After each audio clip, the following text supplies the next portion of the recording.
Our next presenter is Sarah Swiersz from the Interdisciplinary Studies MA program.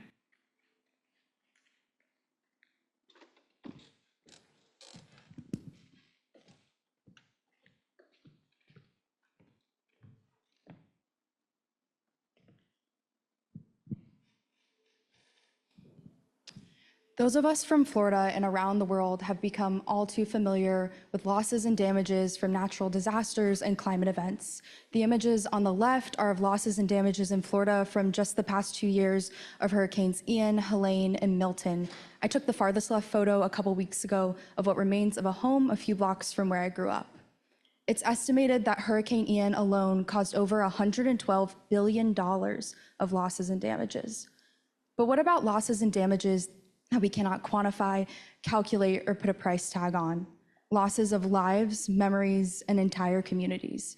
These are called non-economic climate losses and damages. My research investigates experiences of non-economic climate loss and damage by Indigenous people groups in the southeastern United States. I want to understand how sea level rise and inland flooding driven by climate change may impact ties to cultural heritage.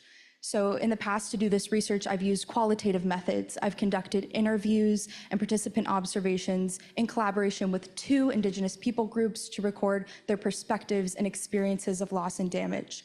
Currently, I use legal theory as a method for understanding how the United States may be responsible to compensate Native American tribes who will experience climate losses and damages.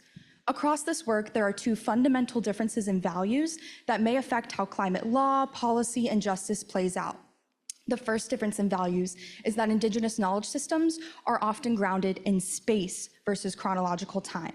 This means that ways of knowing, being, and creating community are based in a local ecology. So alteration or loss of land can result in threatening the ties to cultural heritage and community knowledge.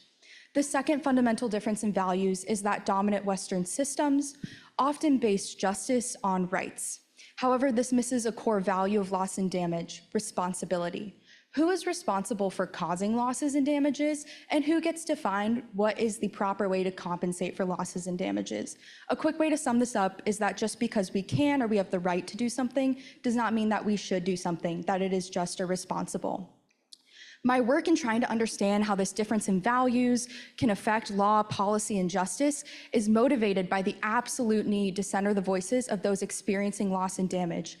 If we're going to understand this overwhelming issue, if we're going to keep facing these losses that we cannot compute, calculate, or put a price tag on, we have to value qualitative work that is driven by the voices of those most affected by loss and damage. Then we can take responsibility, enact justice, and build a more sustainable and just future for generations to come. Thank you very much for taking the time today to learn about non-economic climate loss and damage.